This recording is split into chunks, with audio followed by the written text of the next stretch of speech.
Whamalo ki e kalapu. Maka ko pauline ko rea tau. Te ki paspasin mai mo. Tau. Tangata koe ni pia koe nau. Hiva whiri. Koe sioto sei siare. Neongo nai kai ke iai hat. Whine mui ke ne hanga o tau urunga. Kau nau ke ilo to lahi pe. Ke nau kau mai ki e Fe'auhi o e Fe'auhi. Whawhalanglangi kau mai. Kai ngā hapai. Te tau hoko atu rewa i e taimin. Ki e whakaari ma ke hene whakahoko. E toku tupu. Pea mei.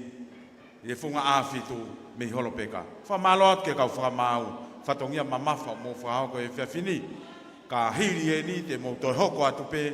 Ki e konga hono wā koe Hiva re o ia. Kei mau peho mo sea. Ke uhi koe ngā ue mamafa e Fe'auhi koe malola. A hono whahau koe whatongia koe ia. Pea pēka ki nā tolu. Oku i he kau ātita. Malo au pito. Whahau ko whatongia e Fe'auhi koe. O malo atu kaki mo tolu. Koe tau pēni. Koe uhi koe hoko mai. Koe tautupu ia pea me whunga āwhitu. Pea me holo peka te nau whahoko. Ai whakaari ma kehe. Ma tau tolu e Fe'auhi. Malo mau pe. Whamre more pea maulama mai rewa. Kore a tau pas mua ke talitari aki. Ai whanau tō tupu koe ni pia mei he whunga whitu. Malo lahi e pōpō mai. Ki e kātoanga o tau whahoko. O ku whotu uto. Pia mo tataki e potunga aue. Taki mamata pia mo wholau ewe ewa. Ke tau wāwhe ma wofulu mawha.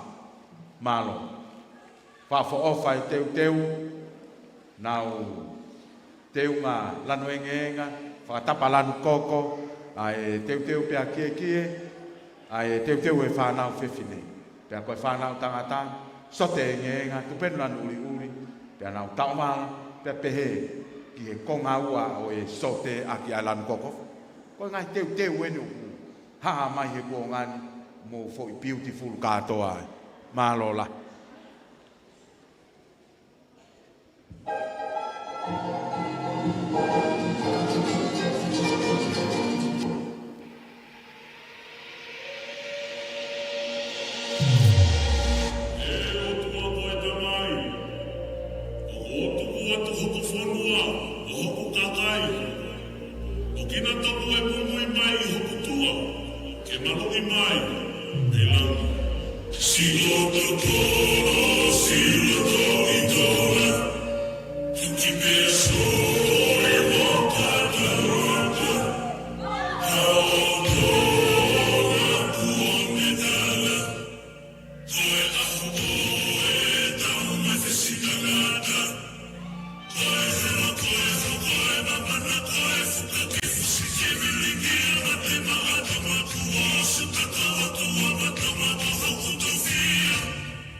Give me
Mari e tamai ki haka.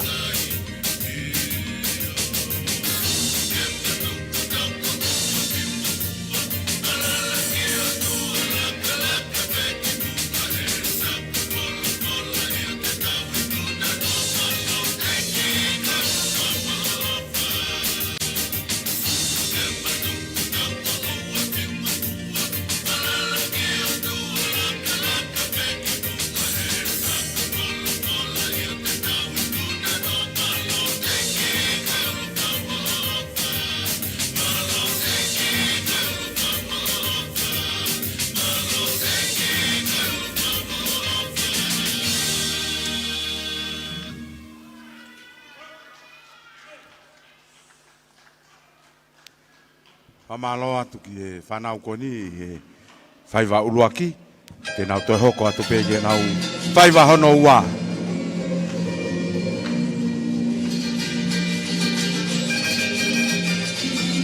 Koe nau tau olunga.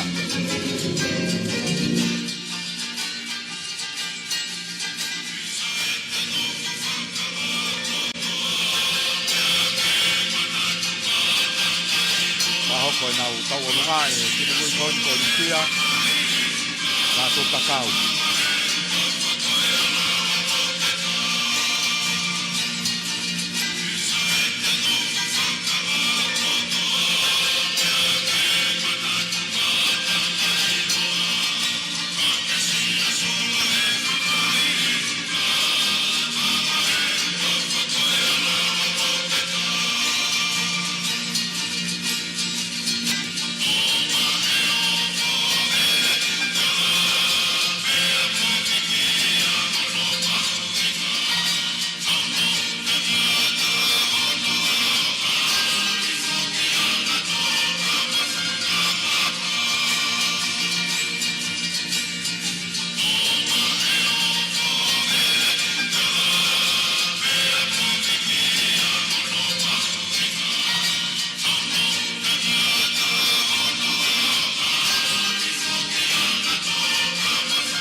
Mari ele asi.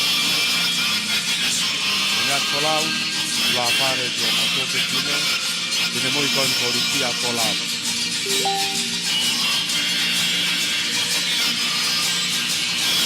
Mari la.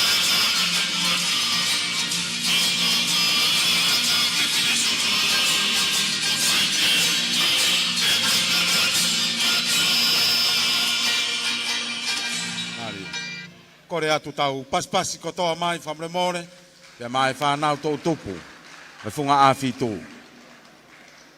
Nau tau o lunga ia nei whahoko, e he whine mui ko eni, ko ritia wholau. Malo. Whamalo atu. I e lama lelea e whariari make ko ia pe mi tō tupu, a e whunga āwhitu mi holo peka. E whalanglangi, te tau hoko atu ai pēki e konga hono ua e Fe'auhi Hiva. Pea koe ngā Hiva whaueni, te ka wak pea mo ngahi mātanga koe ni o haapaini. Pea ko Hiva koe ni e kai toko ni ia, e hatame, ka koe Hiva reo ata atape. Te tau whanongo heni ke ngā iongo ke ai mai soa mo e mai nā, mo e ongo taha, koe Hiva reo ata ataini. Whafoki tau tolu, ki o tau historia ke kamataanga mai o e tau Hiva, toki hu mai e toko ni e ngā tā mea ka nā tau kamata pe Hiva, nā e fu mātu aki poto au pito i ka Tonga i he Hiva, mo e whau Hiva. Tau taltari mua ai ka Hiva koni pe ame kalapu Fe'auhi nau kamata i mai ai Fe'auhi hono ua ko e Hiva re o ata ka ko e ngai whau ke ngai mātanga o haapaini. Kore a tau pas mua taltari ange ka Hiva koni pe ame e Fe'auhi aloto foa o nau teunga pena nau whahoko aki e nau Hiva toni e he tā mea nau toi ngāwe aki i he Fe'auhi koni.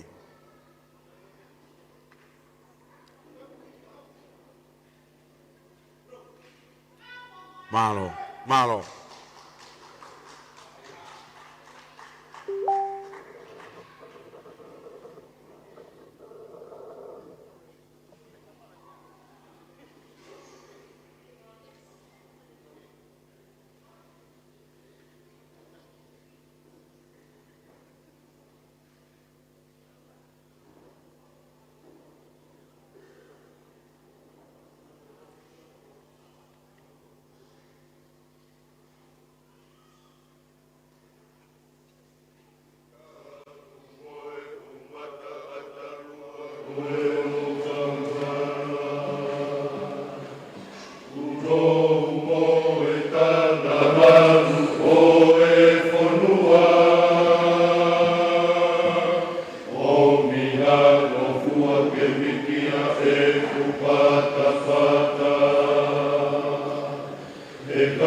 kalapu Fe'auhi o foa pea moe nau Hiva Fe'auhi e mātanga o e otu haapai maari e malo e Fe'auhi pea malo pea mono Hiva i malo lahi te tau hoko atu lewa ki e kalapu tongo lere ka pea kahiri a ko kalapu whetaiaki o awhito whatonga iange tau polo kalama whamore more o kui kai ke lava mai e kalapu kafo lava ko iai te tau hoko atu pe ki tau tolo e no hoko ko hiri pe ai kalapu whetaiaki o awhito te tau hoko atu lewa ki tau tolo ke kalapu o kau Palestine o ama takiloa ko hi ko poaki mai ai kalapu kafo lava pe tau to hoko atu pe ko tau pas mai mua tau tariangi ai kalapu tongo lere ka nau teu peni na nau whahoko ane nai ki e nau Hiva i o i mai moa nau toi ngau e aki pe whafofa malo e teu pia malo e pou mai ki katoanga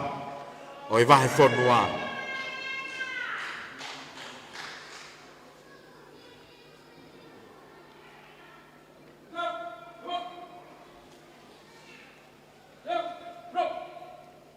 malo lai te teu eni ke nau Hiva nau Hiva Fe'auhi ke ngai mātanga o haapai ko Hiva re o te eni kai toni e ha tāme a kalapu tongo lere ka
Laukau'anga e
Kamala kalapu tongo nere kāte me nau whau Māriela o si kātoa pē ngāhi mātanga o te hapai. Kamalo atu ki he kalapu tongo nere kā. Te tau hoko atu rewa ki he kalapu whetaiaki o āwhitu te mo e nau hiva whau ki ngāhi mātanga o hapai.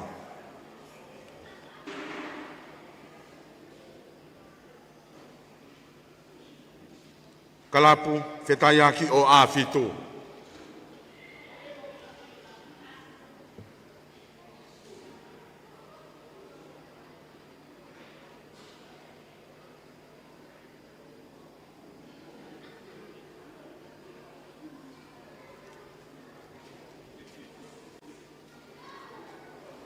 Malo ko e kalapu weni o e whetaiaki o āwhitu. Nau lava mai ki loto, to tāna ki maho nau teu fo. Kaua lanu enga, ngai fu matalai a kau enga, pia pehe ki o nau ngai fu kie whakahapai, lanu ko ula pia mo hina. Māriela, tō atu teu, tau taritari atueni ki he. Hiva o e nau whau, kalapu whetaiaki o āwhitu.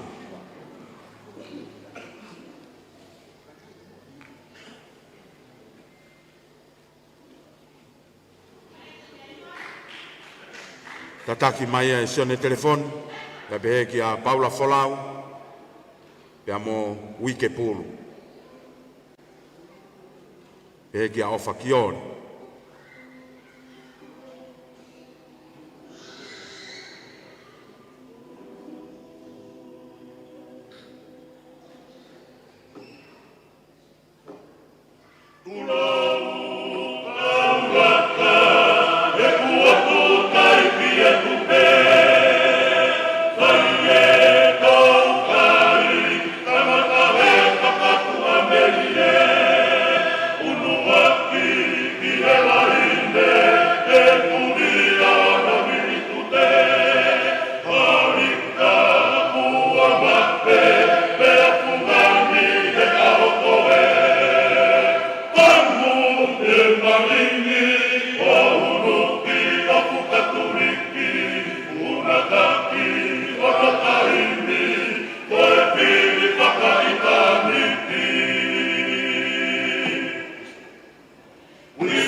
Masani,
Fe'auhi e whiawhini ange tamai tai toi osi atu pia moi mātanga o haapaini e kau hiva koini malo ko kau hiva hoko e kei hoko atu pe mea tataua pa malo atu kalapu whetai ake o awhitu ka whawhai ngai whau te tau hoko atu rewa ki e kalapu o e kau paresteni ama takiloa ina tolu hoko mai ka ikai ke lava mai ai kalapu tafo lava pia te tau hoko atu rewa ki he kalapu o kau paresteni o ama takiloa.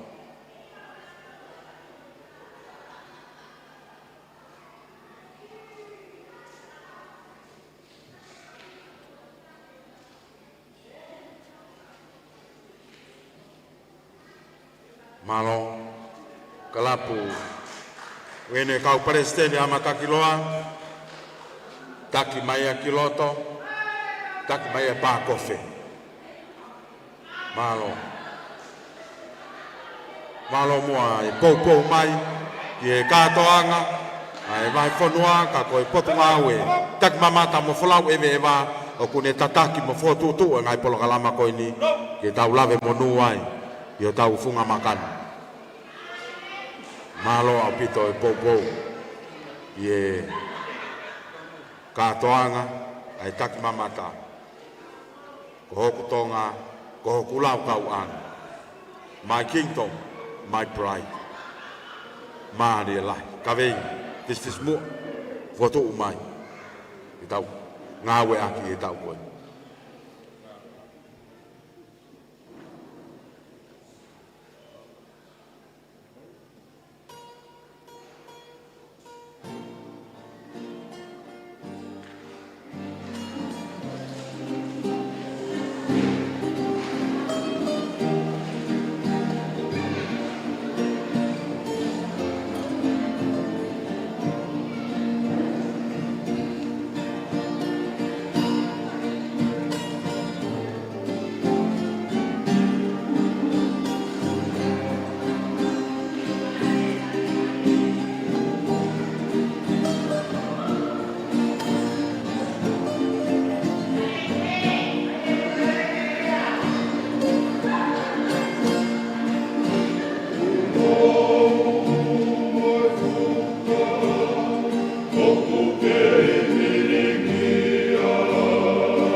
Hey!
Pamalo e kalapu kau Palestini amataki loa. Mu pas mai ka atak ke kalapu ko ini lama lele e nau fatongia kono Hiva. E nau Hiva fa ke ngai matanga hoi o tuha pai. Malo lahi e pou mai. E tau hoko atu lewa ki he kawif tutuku a e korisi tau whaahau pilo levu pe amo e nau wha ki e ngahi mātanga o tu hapai.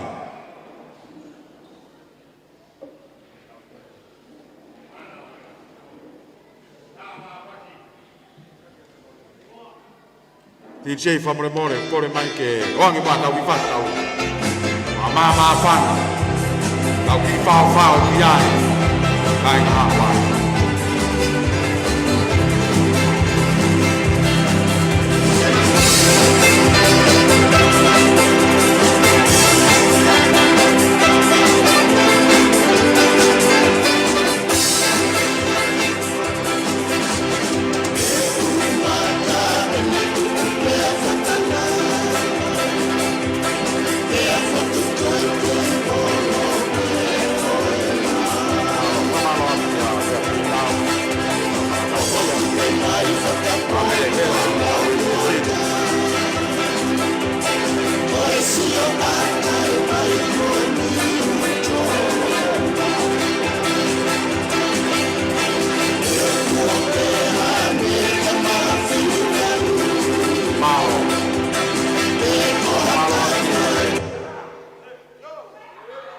Ya vea abbiamo Malakai, malo katau hoko atu ai tau polo kalama.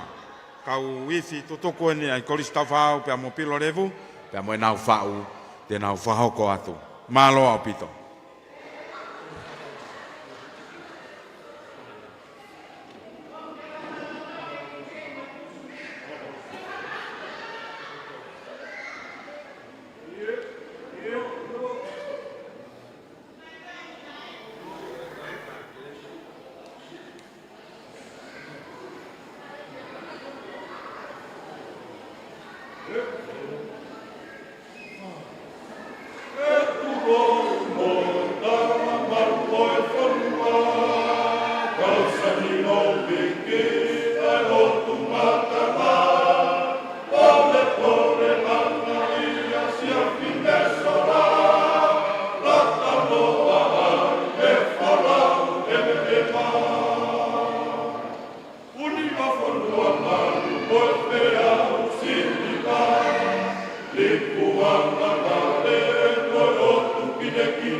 Silveri, fani fo anna o mata.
kauifto tuka ko sta fa pilo levu pe mo na fa u ange ko me na lo ki ani nai ange ta mai ta fa malo ate po mai ko re at ke kalapu maka ko pauline mo kataki peo hoko mai fa more ka pau ngari vave tau polo kalama no fa hoko kataki tau fa ampe ke tau ma fa malolo ka tau te fita ke o ange ha time feunga ya mai fa lang e fa fini ke le me a to malolo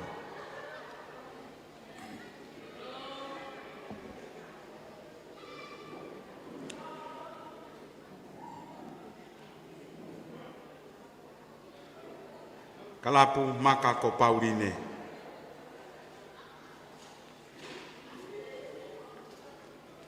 me lotofo aipe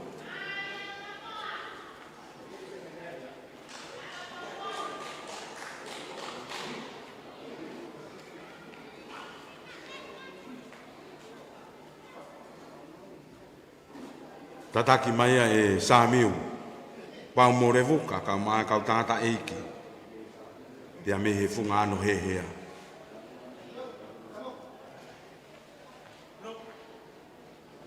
malo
e kalapo maka ko pauline ko nau hiva fa ke ngai matanga o e o tu hapai malo la e fa malo ato e pega motolo ka te fito ke e fa langi ko hi ko e fia fi ko ni ko ke fa kolo ai motolo a ke ho me a hen ko hi ke fa langi ai ka toang ta mai va fonua fa malo at ke ka u fa mau so mo ke fa ho ko fa tongia mama fa e fia ko e kalasi ke ne ua o e hiva pe a fa malo at ya ki motolo ko hi ko e amanaken ki tau hoko at ki tau tolu ki he Fe'auhi no hoko pe a o ki ai ai ka u fra mau fo o te nau fra hoko fatongia ko ia o e fia skoili pe a te tau kore ke TJ mai mo tau ki foi fast peta fa more pe fa lang kai ki ka weni e polo kala ma ka go hi ke fa ka ka ko fatongia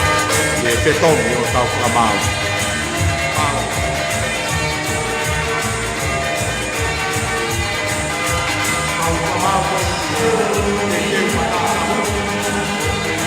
Ore a tu koutoa, koe kure ia e valoni guest house, ia pehe ki a siniua hep, ia koe OIC ia e meite, ia mo ori ia makite, sa ko maro lo, ai potu mau e ako. Koe tau kau whamau fo o ia, i e unu aki, Fe'auhi eni, ai kau fine mui e tokotoru, o nau wei pā, i e kalauni o e Miss Hapai Masani i e wanoa ua pā. O nau uruaki Fe'auhi e fia fini, lava atu a e Fe'auhi e ua, i e fia kua tau situa ki ai, o e fia fini ko nau Fe'auhi ia, ke teu matatahi, te a pehe, te a moe Fe'auhi ki e tau olunga. Whahoko e fia fini, te a koe kau whakabau koi nā ku whahoko atu, mo kore atu, mo kātaki, mo lava mai ki poani, ki o mo sea, koe ne mau pe ia, te a moe mau mai ai teu e tau kau fine mui, te a te tau hoko atu lewa, e nau uluaki Fe'auhi, i e fia fini. Aia koe e fia fini, koe uluaki Fe'auhi, e teu matatahi, e kamata mai pe ia. Miss potu ngau e kakmamata mo kolau ewa, o pilai sipa wao polo Hiva tamari. E a tahiri ia ke ta hoko rewa ke Misi Lucky Pot Restaurant, te a mo pipe latai horewa sinau, te a tau kaosi rewa. Te a Churien Pei Waisere, koe Misi Kahu Event and Brena.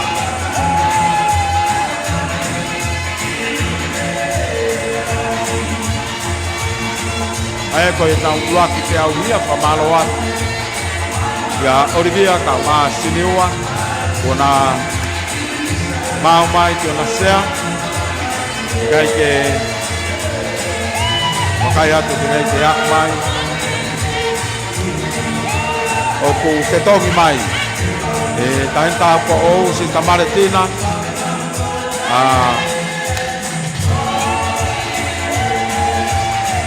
tupou, i e pia fini.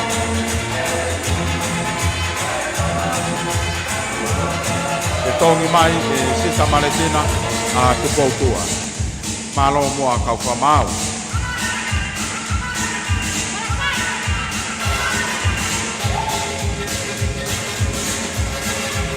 Whamalo atu e ngai whae koin, nau wabere vela e fia fini.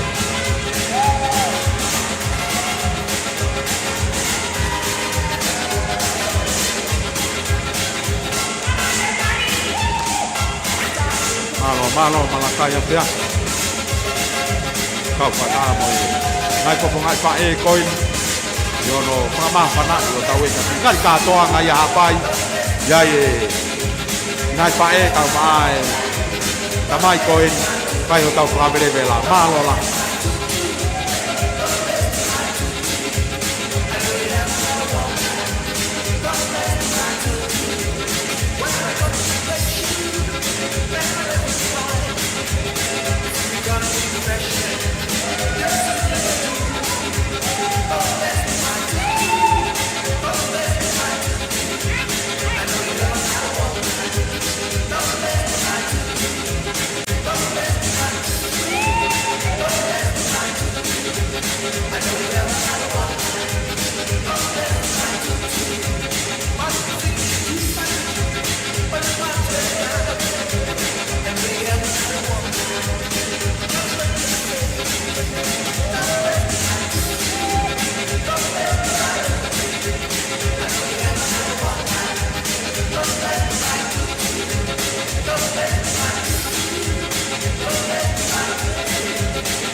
Pamalo atu. Ke ngai fofongai fae koe ni. Whawewela ku whakahoko. Mang tau tolu e whiawhini. Ke whalangilangi te tau hoka tulewa ke ulat Fe'auhi. E kau whine moi i e kalauni. E ua no a whaba ma hapai Masani. Koe nau Fe'auhi koe ni koe Fe'auhi ia whaari. Au nau teunga matatahi. Pe koe nau teu matatahi. Pe koe nau Sarong. Mahalo pe ko hono puaki ia. Te tau kamata pe a mei he. Me ia ilai sipa, vao polo hiva tamare, une whafafonga mai, ai potunga au e tak mamata, pea mo folau eve eva. Ilai sipa, vao polo hiva tamare.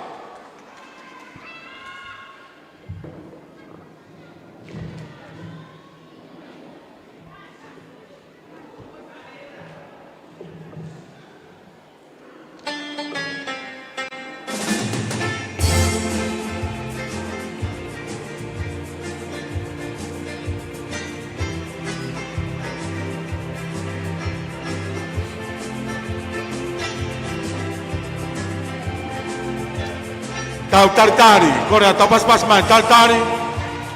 Ilai sipa vao polo hiva tamare. Whafafonga mai eni koi misi eni ai tak mamata pea mo e folau eve eva.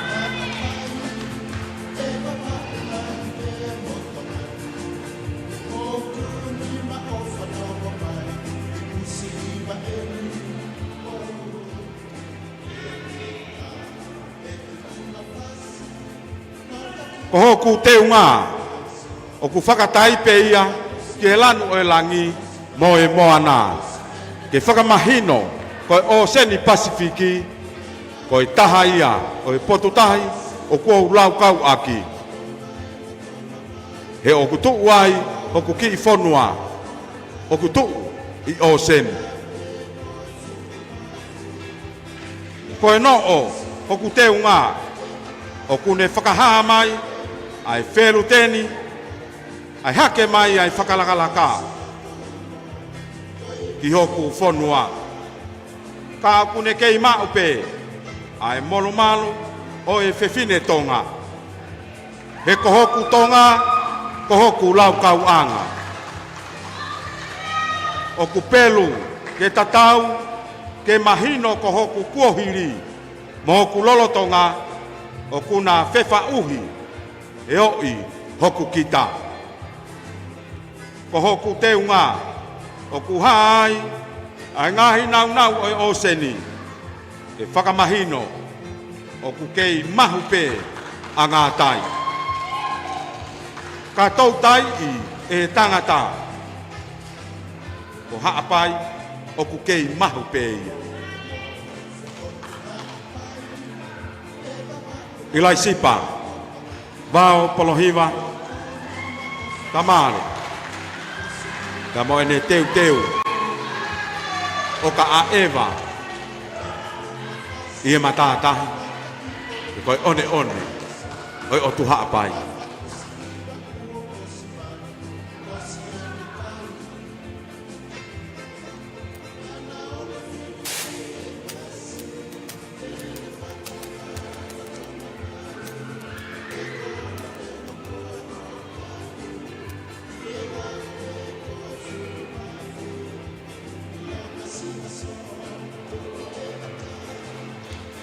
Pamalo atu ki he mis tak mamata pe mo folau eve eva, ilai sipa vao polo hiva tamare, i lava a ene whakaari mo whakahaha a hono teunga oka a eva i he matatahi. Malo lahi. Te tau hoko atu rewa ki e Miss Lucky Pot Restaurant, o whipe la tai hore wa whinau. Whipe la tai hore wa whinau, e whawhawhonga mai ai Lucky Pot Restaurant. Kore a tau tatari, ai Miss Lucky Pot.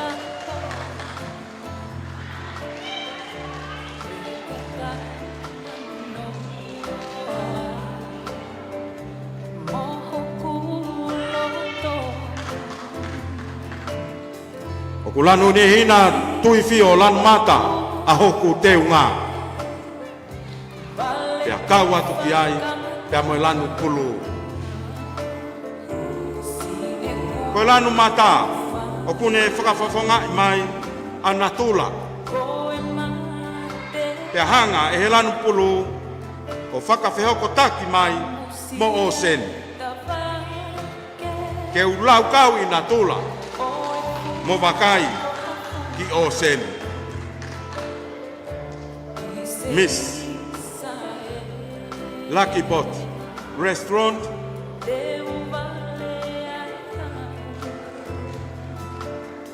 Fipe la tai hore wa finau.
Famalo at kole tau pas mai, famalo at ki he Miss Lucky Pot Restaurant, Fipe, Latai, Finau.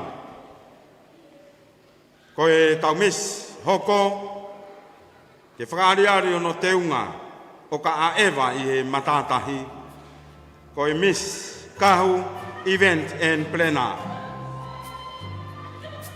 Julien, Pepe Waisere.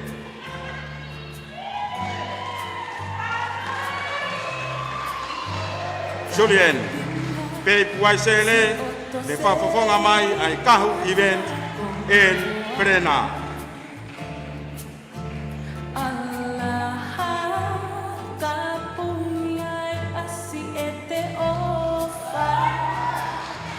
Hoku teu, koe lanu, pulu, koe lanu oi o seni. E koe ku a ewa, Hoku whakahoko, he one Masani o haapai. Pea waa atu ai pe ki tahi, o suimi holo ai. Aua, hoku moko, pea maa hono tahi, he ko haapai Masani.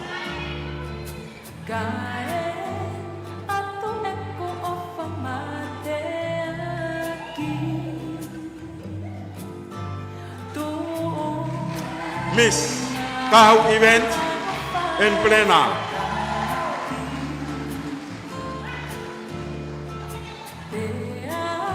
Julien Pepe Waisere.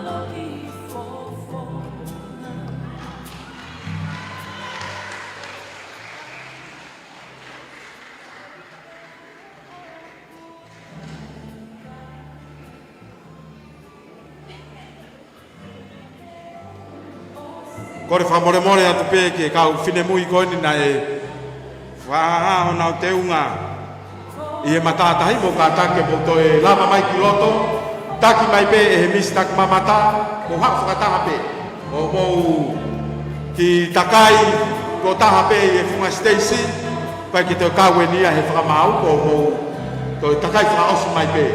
Ke mea te whawhalangilangi e taimu mō toko tolu mai ai. Pea pehe kia ki mau tolu toe ngā o e kakai o haapai. Ka pau e toko lahi pehe matatahi pea ifo e ewa ki ai. E malakai Miss taki pamata pea mo folau ewe ewa. I lai sipa vau polo Hiva tamare. I hono tu a o hoko mai ai. Ai Miss Lucky Pot Restaurant. Fipe lata i hore wa finau. Pea hoko mai rewa. Pea mo Miss Kahung Event and Planning. O Chunien Pei Waisere. O maloa ke tau fefine koini. Te ulelei ko whakahoko. Ko uhi ko e whiaf koi. Pea mo hono Fe'auhi.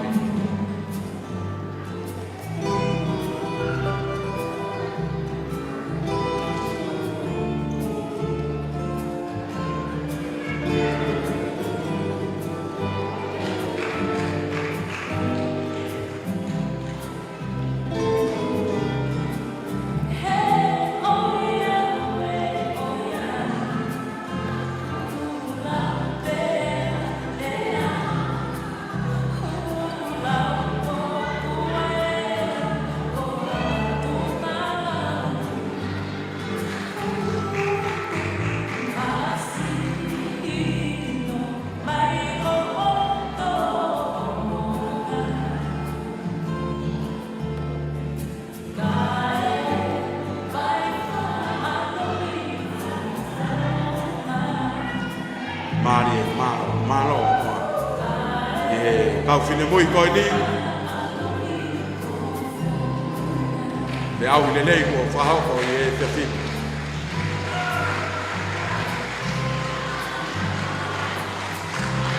malo te teo kuno malo la ka malo atu kuno misi tak mamata pe mo whalau ewa Miss Lucky Pot Restaurant pe pehe ke Kahung Event and Planning malo apito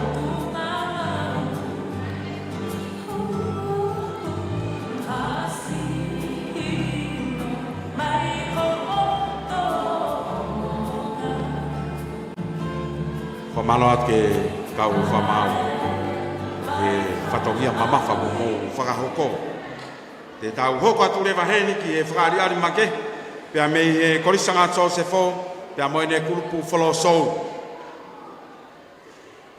kore at ki e kulupu wholosou ai korisanga tō se fō ko mou taimi eni mou kātaki o teu mai pea mou lava mai ki loto whamalo at kore at tau paspasi ai kulupu wholosou kon me korisanga tō se fō nau whaki whakaariari makepe whakavaha mapa pe ki e tau polokalama o whahoko e uto e tau polokalama lahi e taha.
Koi mis polma luvia aina.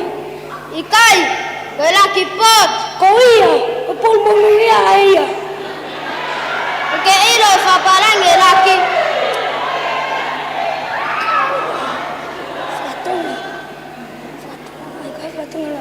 Koe ai whakatonga laki.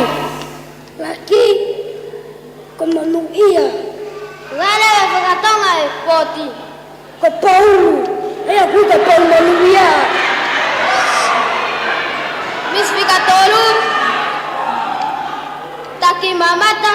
Taki mamata. Ko ia whaparangi tak mamata. Koe ha. Ko taki, ko pos. Ko mamata, ko si. Ai aku iko mis pos mamata.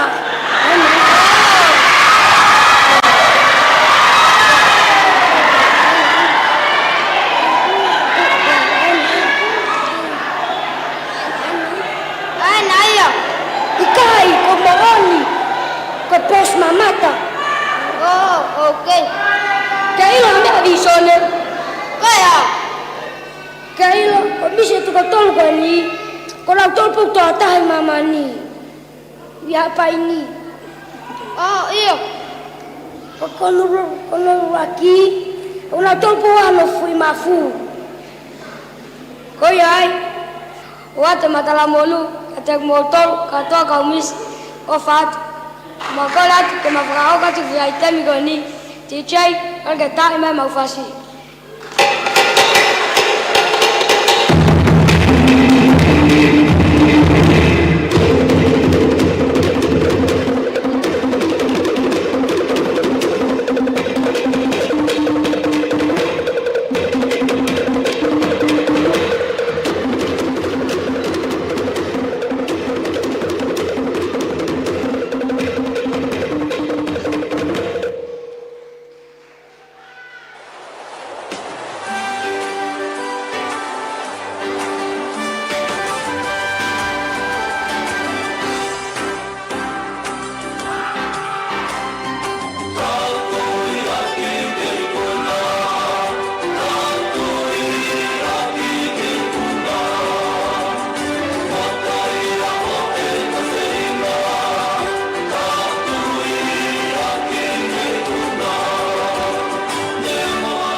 ko tui koe tauhanga ino Fe'auhi. Ai kau whine mui, koe uhi koe kaha. O vai fonuan pe mo ngai katoanga peheni. Kawai pe mo tok tupu, pe me funga afitu. Ina tol te na mo mai. Ke whakakato tau ngai whatongia koe ni, pa o tui koe pore ka te tau tolu, toi toko lahi angi. A ki nau tolo e kau whine mui, te nau kau mai ki e Fe'auhi, ai hapai Masani. Whamalo atu, ke o mai o whainga maari e whawhalangilangi. O kore at pe mua ke kau whamau koe ni ke tau Fe'auhi hono ua, pe ma e kau whine mui, unau vei pā ke kalauni o e hapai Masani, ke uano ua whaa ke mo kātaki. Ka mo ulawa mai, ke tau hoko atu ki e Fe'auhi tau o lunga, ai kau whine mui koe ni. Ko tupou tua, ko halawhatai ta auwha, ko whaia ko mālolo, pehe ki a Sista Maretina Siri, whaia ko e korisanga sosefo, pia ko tāpou, pia me sias katolika, pia mo merina, senisia, nusilatu, pia me siasi wesiliana tau ataina o Tonga. Ina tolo ni e kau whiwhini, e hilifaki hona uma, ngau e mamafa, e whiaf koin, ko hono whamau, o e kau whine mui, o nau vei pā, ke tau olunga, ke mis tau olunga, ma ai hapai Masani. Pea te tau kamata pe, pea mei he mis, taki mamata pea mo folau ewe ewa, pea mei a ilai sipa, maapolo Hiva tamare.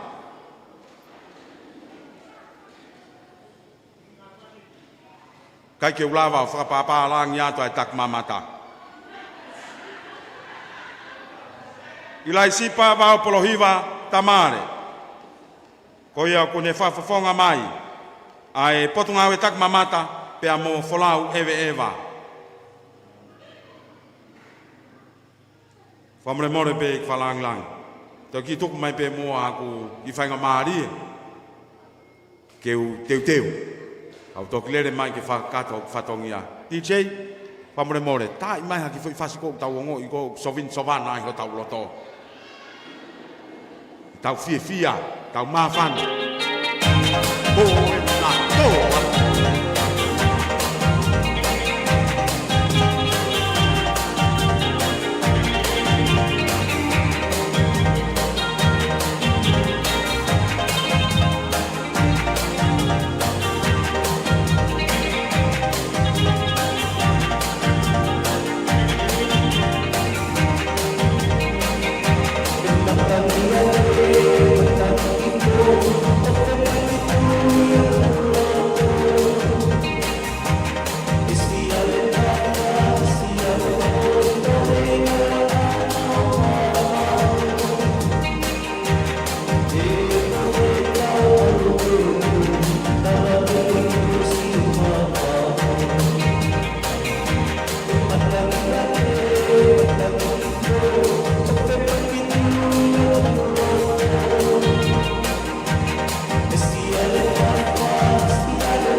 Final.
Tau tari noa ai Miss Taki mamata pe mo folau eva ilai sipa va polo Hiva tamare.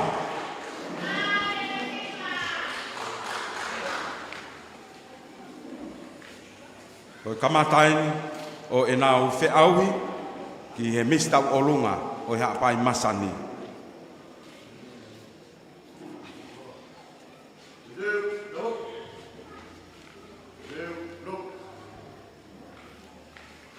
I whalanglanga mai hapai kotoa.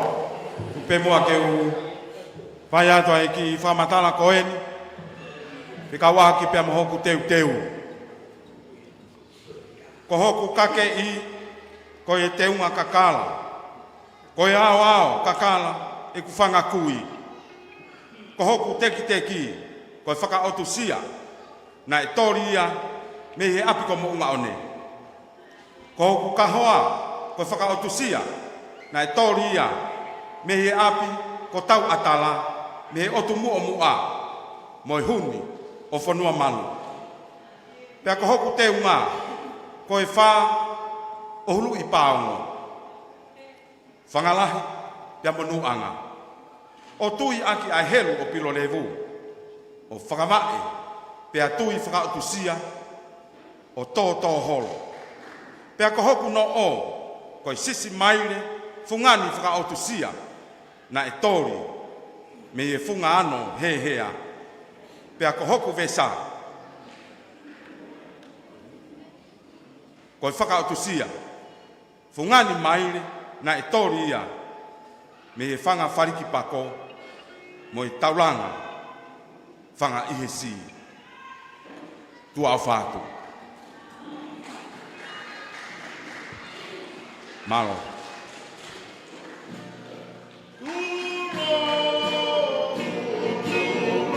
Hoku.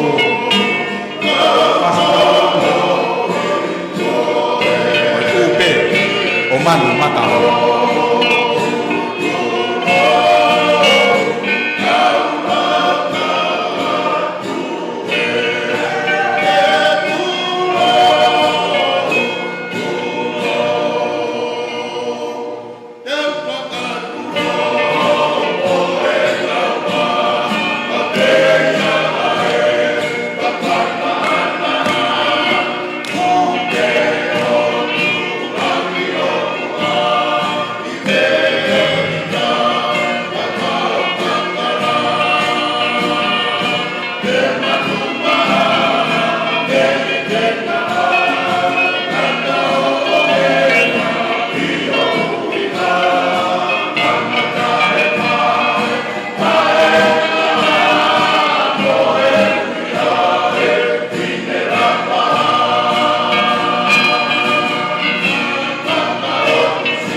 tamare pea mohono tare niti o kune pari ari ko tau olunga ko hi ko vei pa o e fias ko e mis tau olunga pai ka malo at ke ka hiva ya me e funga no he he malo ko ko mai e mis tak mamata pea mo folau eve eva malo la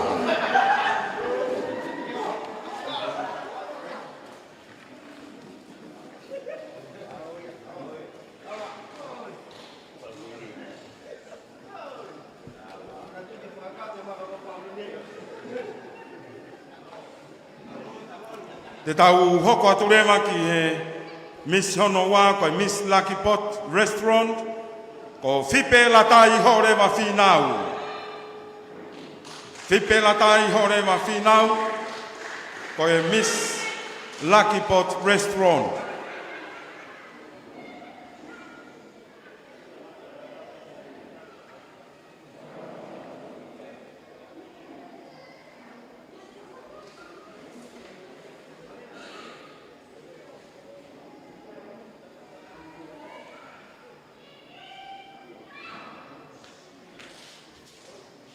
Kei whamano atoi pe whalanglang, kei mea heni ke whalanglangi i kātoanga i wahi whanua, whamano lahi atu i wheito una. Whamano atoi pe ke kau te whine o nau whahau koa e whamau i e whiafkoini pa koe whatongia mamafu. O mou whahau ko. Whamano atu ki e hapai kotoa. Kau hi koe e whie pou mai ki e kātoanga i wahi whanua. Whamalo atu ki he Miss Lucky Pot Restaurant, ka huiwain ko nau Maama i Kiloto. O e Miss Lucky Pot Restaurant yeni, whipe la tai ho rewa whinau, pea mo e teu teu. Te whahako ne Fe'auhi ki he Miss Tau Olunga.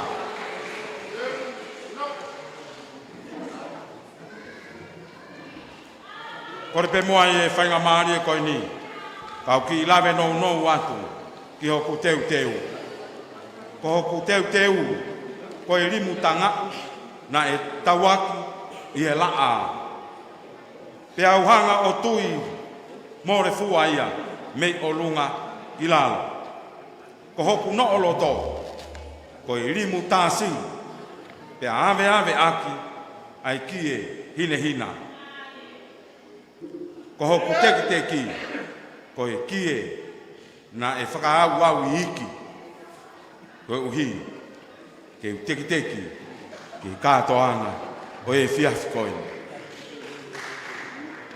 Maro, o ange whainga maari e koini, ia maa whipe, la tai, ho rewa whinau, ke whahoko, a ine Fe'auhi.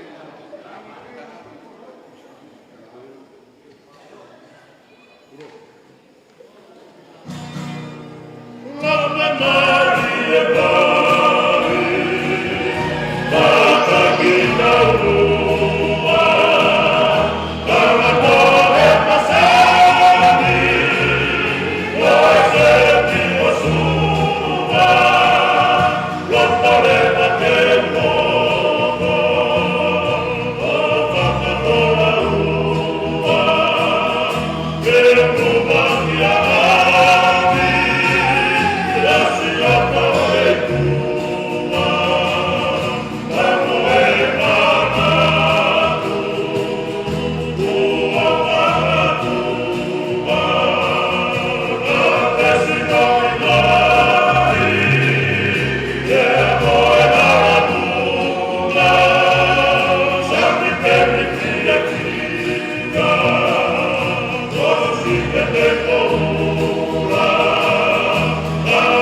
Kia whipe la tai horewa whinau, koi Miss Lucky Pot Restaurant, ia mo ene Fe'auhi, ia e whia whini. Whamalo atu ke kau Hiva, ia me he funga a whitu. Malo.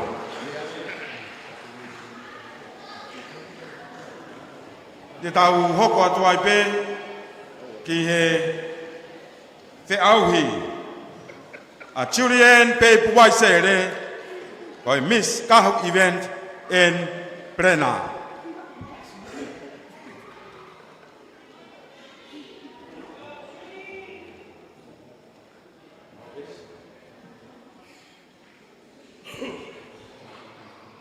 Children pay puai sere, kau tatania, koi Miss Kahu event in Prena.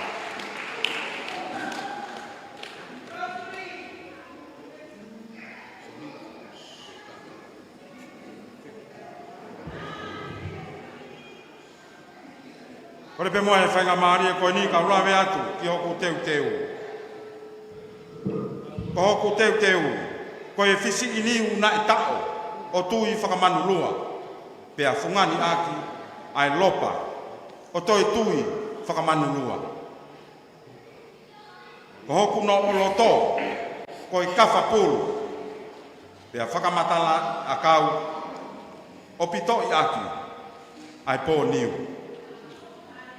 Ko hoku teki, ko i ngauhi, mi he fisi oi niu, o tui whakaholo holo. Ko hoku vesa, oku ai hoku nima, malo.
Wai se re te mo te au te fili.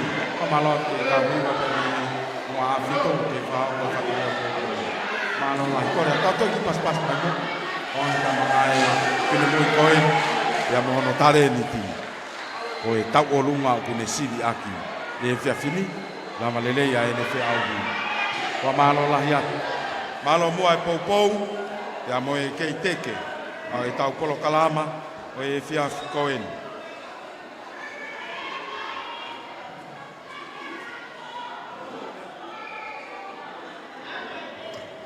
Kore pe i whalang mai pe mua ki whai whaspeta. Ka tau hoko atu rewa ke tau rea whamalo, ka mo i tau rotu tuku. Ke whamao po aga i kunga aue, e whiaf koina. Ti chei whamore more, mai pe ku whai whaspeta ka whamao po. Ai kunga aue, e whiafini. Ka hiri pe ni te whawhi rewa, Mr. Anthony Koka, ko e tare ki tae ne waalanga whakalakalaka e ngāi mātanga. Whakataki mamata, ke ne whahoko mua e rea whamalo mo tau tolo e whiawhini. Pea ka hiri pe ia, te tau hoko atua e pe ki e whaiwhikau. Te whaiwhikau ai sake whaiwa pāongo, pea moe lotu tuku e whiawhikoin. Malo.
Malo ke ngai fai ko ni ka ma ai misa pai Masani wano watolu wano wafa pe pehe ke mis a Tonga ni ke wano watolu wano wafa no fama fana yo ta we fin e falang lang kai ke to e falo lo ka te hoko atu ai pe ke fa singa fa so se tau polo kalama tau fa fia tueni ki tau mui o e polo kalama e fia coin ka te fa fe ia Mr. Anthony Koka ko e tare kita ia ke va alanga whakalangalak o ngā himatanga whakataki mamata ke ne whakahoko mua e rea whamalo mo tau tolu i he whiawhini. Malo.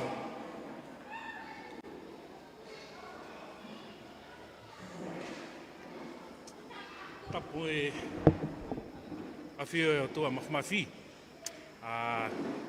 Ka tape ko ilo pōng malo loa e tau pokalama e whiawhini. Ka tupe ke whaipagi i lea whamalo. Kia motoro no kotoa, makehe ai pito pe ai mawhane hapai. Malo mo hapai popo. Ako whoki he ahoni mo hingoa who'ou ai ponu ngā we. Malo mo a sangato sosefo. Fotu umai hingoa who'ou e takmamata. Malo hapai. Uruaki peko e whamalo piki he whawhalanglangi. E kowana. Vai whanua hapai, toke tā pita whaiva, tau whatufua. Malo mua o kei tari, ai ke whalanglangi e pokama o e pōni. Kore ke u whamalo ke ngai kalapu kotoa nei kau mai he pōni. Ki o mou neongo e taim no tuka te whawhe ka mou pou mai ke wike takmamata a hapai. Wate whamaro makehe ki he kauwhine mui, hoi hoi fua, whai o ne. Ka pau pehepe tau toko tolu, ua noe tau who'ou. Malo hapai. Whamaro ki he whamiri taktaha i kau whine mui. Kei kua ngau e whaingo fua eni. Malo e, popou mai ke misa hapai Masani, o i wafe wafa. Moi popou lahi o mo whahoko. Whamalo kia kotoa kai ngā hapai mui he ni. Kai pewhoki a mautou koe no mou mea mai e ope. Malo e poupou mai ke potunga o e takmamata. Mono whenga ke whakalakalaka e takmamata i Tongani. Ki taurerei whakatoa. Whamalo en ki e misheilalo Tonga. Sitita. Hei mo tēn maintuku. Whamaura e whakaloto lahi kotoa o ke whahoko ki kau nihi koe au whawhawhonga e mishapai ke tauni. A te whamalo makehe ke mishapai Masani, wafe wa tolu, wafe wa wha, mere a whenga he lotu, sika malo, o mea eni e poni, mono whawhawhonga i ai foi ne oni ta fonu tau ofai malo famalo ki e ka famau ka atita ngau e fai ngata ai famalo moloto to ke mo tari ngai kore koni ke mo lava mai fafonga mo fai ngau e lahi ko ia e fafini famalo ki ngai kupu fikawaki e fetakinima o tau ikuna e pokama e whiawhini. Tau be tau fui po e taha, e whiawhi taha ka tau ikuna a ngau e lahi mo whakahoko i he wike hi lala hapai Masani wafe wafa. Wata pe whamalo ki a mautolo no kotoa o mo mea i he Holo Maama o Mamani. Kai pe whoki ati ki mautolo kotoa o mo mea mai ngai kauta whamawhala lea. Mo ia tā. Malo a pito. Kono whāo atu. Ke tau kāinga katoa i muri mo Tongani kotoa. Hange ko ka veinga. O tau tuku atu ke katoanga hilala wafe wafa. My kingdom, my pride. Ko Hoku Tonga, ko ku Laukau'anga. O ne whamanatu mawai be. I tau whai ka veo koula, ai whapa-apa. Loto tō tau Hiva, mai mamahi mea. Ofa, ki tau hoko atu i tau ngawe whakataha no poupou, mo ngawe whakataha ke no langa hake, ai tak mamatai hapai. Ke tau i kuna, ai wike hei lala, hapai Masani, ua whiua wha. A te ofalahi atu kia mautolo no kotoa, māloa pito.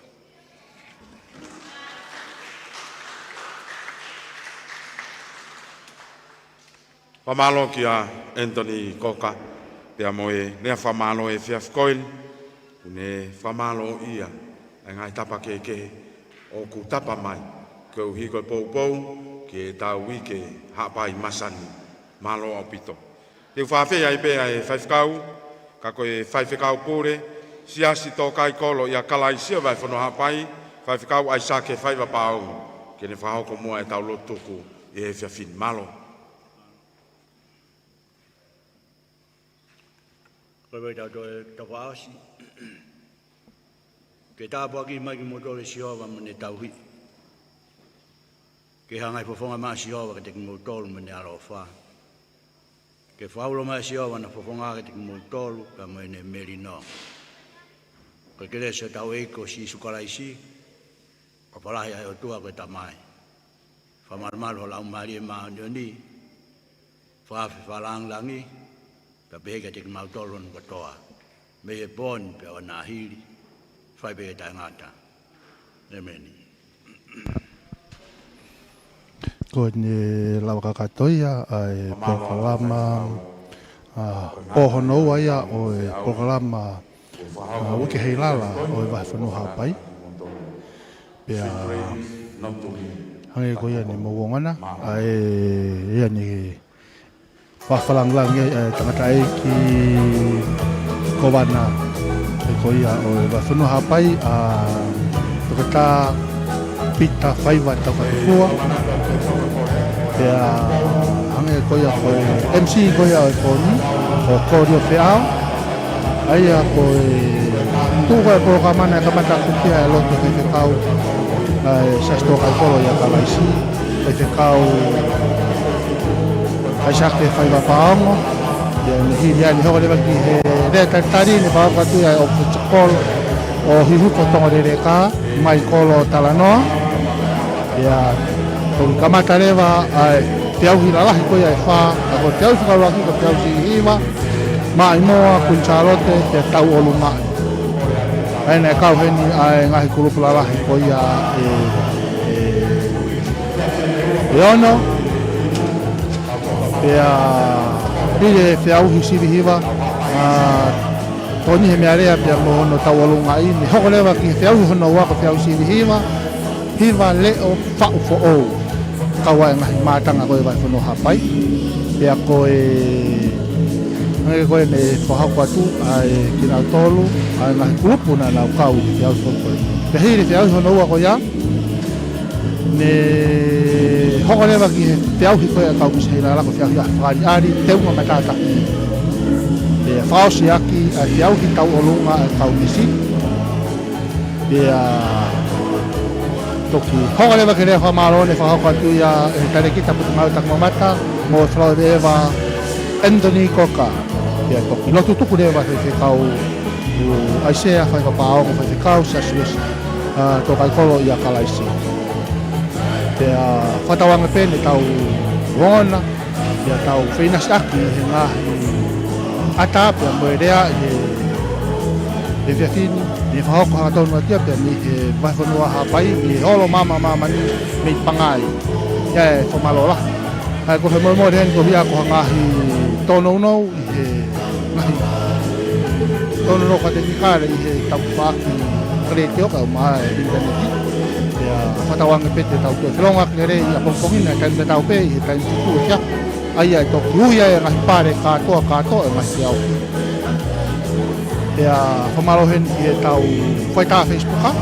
Ai a ko ririka whauta ka o maa ripate kisina. E ka te au mo e tokoni heni whanau auta ka o maa kwao manasu auta me he Tariolo o whangawhari pako. Mara o puta mō mea moi, a mō mea a tau whoki ki he Vigilante House ki he tau ngai programa, mana ki te tau tongo mea.